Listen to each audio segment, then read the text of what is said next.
Good morning, good evening, good afternoon. This is Pastor Sherry. I'm recording the sermon today from my study guest room, junk room at home. Give this a try.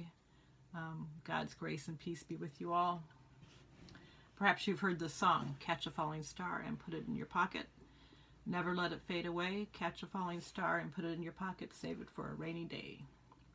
You may listen to it on YouTube. This is what we major in. This is basic to who we are. This is the angel who sits on our shoulder. This is our modus operandi. This is what lights our fire. This is our sandpaper. This is our salt and pepper. This is the stand we take. This is the wind beneath our wings. This is what cinches the deal. Love makes our world go round. Love is a spoonful of sugar that helps make the medicine go down. Love is a pocket full of starlight on those days when troubles start multiplying. What's love got to do with it? Everything. Paul writes to the people of the church in Corinth who are trying to figure out how to get along when they don't see eye to eye. They are a diverse group with varied perspectives, and while they have a sense of the beloved, they aren't doing well practicing love. That is patient and kind, rejoices in truth, and bears, believes, and hopes, and endures all things. They are caught up in practicing being envious, arrogant, rude, irritable, and resentful, insisting on their own way, and rejoicing in wrongdoing. They aren't seeing the whole picture, beyond the immediate needling, annoyance, obstacle. Earlier in his letter, Paul writes, "The way God designed our bodies is a model for understanding our lives together as a church. Every part dependent on every other part.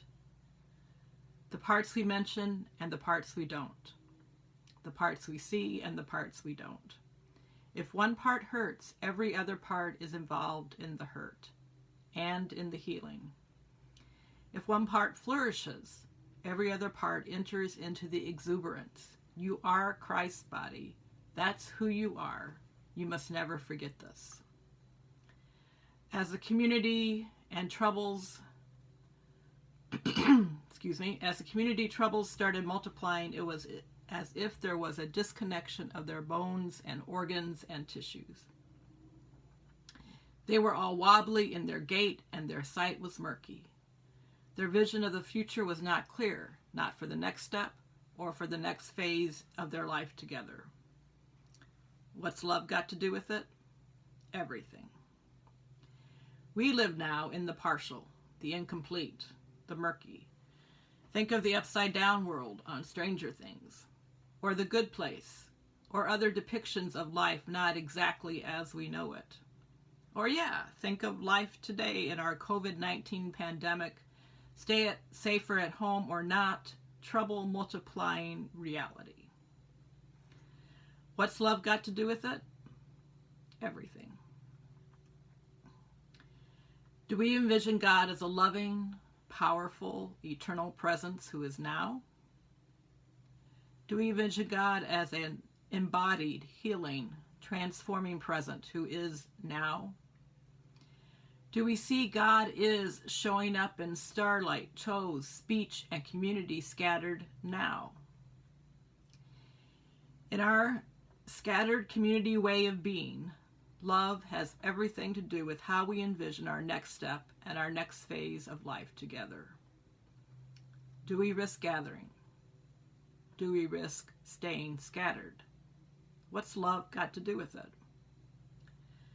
You know the song, Tina Turner, What's Love Got to Do With It? I invite you to listen to that. What's love got to do with it? Got to do with it? What's love but a second-hand emotion? What's love got to do with it? Who needs a heart when a heart can be broken? Hearts are being broken through isolation and death. And hearts are being healed through connection and hope. Love is more than a second-hand emotion. Love is more than sweet, old-fashioned notion. Love is what cinches the deal. Love is the wind beneath our wings. Love is the stand we take. Love is our salt and pepper. Love is our sandpaper. Love is what lights our fire. Love is our modus operandi. Love is the angel who sits on our shoulder. Love is basic to who we are. Love is what we major in. Love is the environment of our community as a community of faith and as faithful people out in the community. Love is all the encompassing notion, the notion that holds all other notions. Love is in motion, making complete that which is incomplete, clearing up the murky, pulling the parts into a whole, and creating a beyond. Now what we see is like a dim image in a mirror, murky. Then we shall see face to face. What we know now is only partial.